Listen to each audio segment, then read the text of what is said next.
Folklore atau cerita rakyat di Indonesia memiliki ribuan kisah.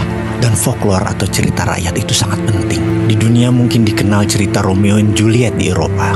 Di Indonesia ada Ande-Ande Lumut. Mereka mempunyai cerita apapun. Kita punya cerita yang lebih seru dan lebih indah. Bahkan cerita rakyat folklore di Kepulauan Nias yang menceritakan begitu ada gempa langsung naik ke gunung.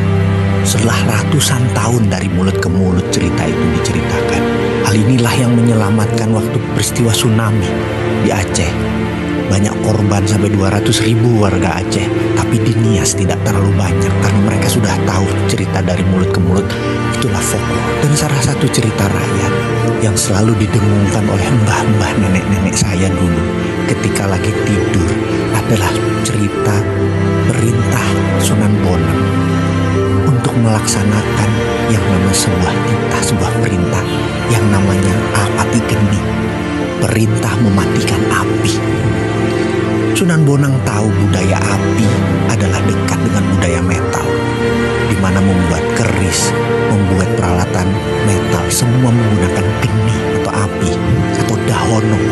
Perintah Apati Geni adalah perintah mematikan api. Ketika Belanda tahun 1470-an di abad 15 sudah akan menguasai Indonesia, Sunan Bonang tahu apa yang akan terjadi. Mereka pasti bukan akan mengambil sekedar rempah di Indonesia, tapi akan mengambil budaya metal. Dan langsung diperintahkan perintah Apati Geni tersebut. Dan sejak saat itu sudah 400 tahun lebih budaya metal di Indonesia masuk ke dalam permukaan tanah. Dan salah satu peristiwa yang saat ini selalu didengungkan oleh mbah dan eyang adalah suatu hari nanti perintah Tinitah Sumuruping Geni, perintah menyalakan api, akan dilaksanakan segera. Dan ketahuilah para sahabat, kayaknya waktu itu adalah sekarang.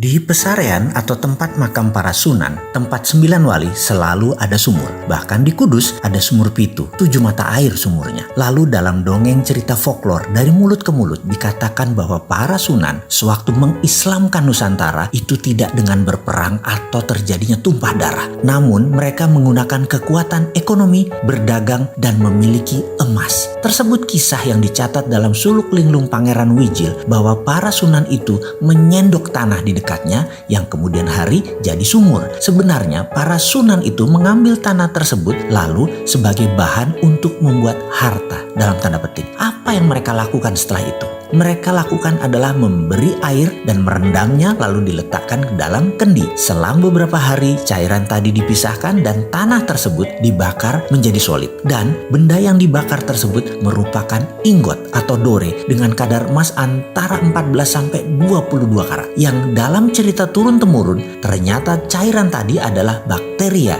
atau kalau dalam bahasa modern dalam ilmu patologi itu adalah bioengineering. Para sunan memisahkan unsur logam tadi menggunakan bakteria. Para sunan melaksanakan bioengineering jauh sebelum dunia mengenal mikroba, virus, bakteri, di mana mereka menyebutnya dengan istilah lelembut. Saking halus dan kecilnya, ini bukan makhluk halus seperti jin, setan, dan segalanya. Ini adalah makhluk kecil super nano yang bekerja menurut hukum alam. Inilah yang menjadi kunci sukses bermain di bidang metalurgi yang harus dicari oleh generasi anak bangsa Nusantara, kekayaan ilmu teknologi logam. Osmium misalnya, benda logam yang berat jenisnya lebih berat dari besi namun selalu oily, licin. Kalau osmium diproduksi dibuat untuk benda yang rotating berputar seperti turbin, jet engine, baling-baling propeller kapal laut, maka pelumas olinya hanya perlu 10% saja kebutuhannya. Mesin menjadi lebih baik performanya dengan perawatan yang rendah. Dunia aviasi dan dunia maritim bisa maju 3 kali lipat dari sekarang dan osmium itu banyak di bumi Nusantara. bara. Palladium yang lebih kempling mengkilat, lebih ringan dari platinum, tapi lebih kuat mutunya, akan membuat dunia kesehatan seperti laser, heavy duty, permesinan, transportasi, drone akan menjadi sangat murah. Rhodium lain lagi, bisa minus resisten pengantarnya, hingga alat komunikasi bisa lompat menjadi 6G, 7G, bahkan 10G. Lebih cepat lagi data tertransfer. Thorium membuat listrik tenaga nuklir tidak lagi berbasis uranium yang berbahaya, membuat biaya listrik berbasis minyak bumi, batu bara menjadi kemahalan karena dengan thorium per kilowatt hour hanya $0,3, jauh di bawah harga batu bara yang $0,8 dan jauh di bawah gas yang $1,1 untuk energi listrik. Semua itu adalah budaya metal, mulai dari metal biasa, metal tanah jarang atau rare earth, hingga precious group metal, semua ada di tanah air tercinta ini. Sebelum melangkah jauh, kita merenung sejenak, menengok apa yang para Sunan sudah lakukan untuk anak cucunya, untuk bangsa Indonesia. Bukan hanya nikmat agama Islam, namun budaya luhur, budaya logam dia wariskan untuk kita. Untuk menjadi yang terdepan, warisan beliau-beliau tersebut harus kita pertahankan. Inilah strategi SWF, Sovereign Wealth Fund, berbasis natural resources capital yang selalu didengungkan oleh si bosman yang sok keminter ini. Menggunakan kekuatan kedaulatan sovereign natural resources untuk menjadi alat tawar kepada negara lain. Bukan menjadi pengemis minta-minta pinjaman seakan-akan kita ini miskin. Sekali lagi, sejarah sudah mengingatkan, wahai pejabat, rajin-rajinlah baca sejarah dan menengok kekuatan bangsa sendiri. Semua tersedia, semua tinggal dipakai. Masih nggak ngerti juga ya SWF ilmunya para Sunan ini ya? Ngobrol dong kita.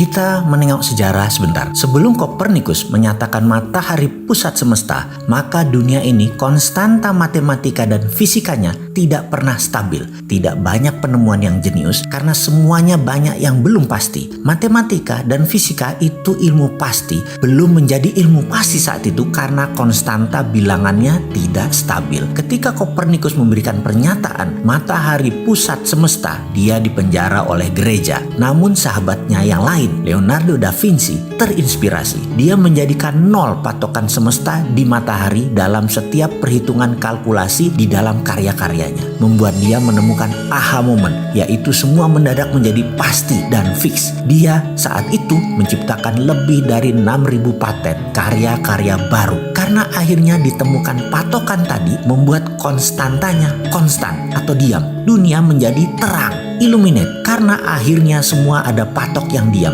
Jarak matahari itu menjadi kunci ketika matahari dijadikan patok awalnya dan diam. Sejak saat itu teori gravitasi Newton, Principia of Mathematica tercipta. Satuan jarak, satuan waktu, satuan panas, gravitasi mendadak menjadi terukur. Semua free thinker menjadi bergairah. Dunia teknologi permesinan berkembang dengan cepat sejak saat itu hingga puncaknya adalah revolusi industri di Eropa. Eropa mengalami zaman keemasan manusia kedua sejak zaman keemasan pertama periode Socrates, Plato yang penuh dengan kedamaian dan karya tinggi umat manusia. Di Timur Tengah berbarengan dengan itu juga kemajuan ilmu tadi membawa Islam juga dalam zaman keemasannya karena teknologi dan pendidikan. Revolusi industri Eropa tadi akhirnya melahirkan penjajahan atas negara yang belum berteknologi namun kaya sumber daya alamnya. Atas nama kemakmuran negara industri itulah penjajahan terjadi. Lalu ada sebuah wilayah yang makmur yang menjadi incaran negara teknologi itu di abad pertengahan. Wilayah itu mataharinya tercurah 95% dalam 1 tahun. Sumber airnya banyak dan memiliki pegunungan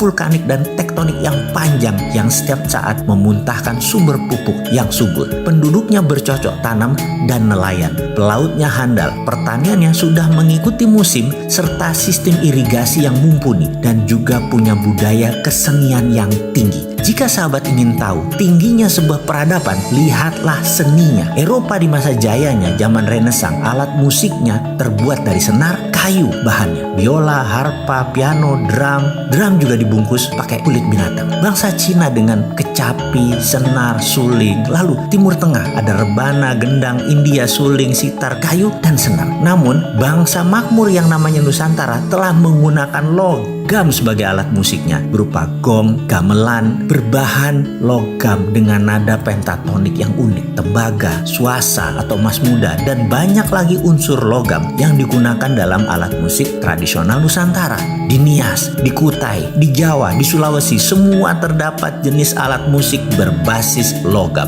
Budaya ini sudah ada ratusan tahun yang lalu. Budaya logam Nusantara sangat tinggi. Karena itu ketika Sunan Bonang memerintahkan apati geni, perintah mematikan api, budaya logam disimpan rapi. Semua api peleburan dimatikan, ditutup rapat. Sehingga ketika penjajahan datang di muka bumi Nusantara, bukan saja mereka ingin mencari rempah, namun pastinya mereka mencari budaya logam. Data tersebut hilang di telan bumi. Para Sunan tahu penjajah tadi sekali lagi bukan mencari rempah, ada yang lebih tinggi dari rempah, yaitu mereka mencari budaya logam. Cerita ini mungkin hanya folklore atau cerita rakyat, namun cerita ini menyebar terus karena tradisi Nusantara adalah budayanya pitutur, bertutur, bukan budaya tulisan. Cerita ini adalah cerita yang biasa mbah-mbah saya ceritakan di malam hari Ba'da Isya di kampung saya dulu, yang dilanjutkan begini. Ada 2 perintah Sunan Bonang kala itu. Yang satunya lagi, yang kedua adalah nanti di generasi 17 setelah dirinya, tinitah sabdo sumurping geni, perintah sabda menyalakan api akan dilaksanakan. Sahabat, sesungguhnya saat ini adalah zaman keturunan ke-17 dari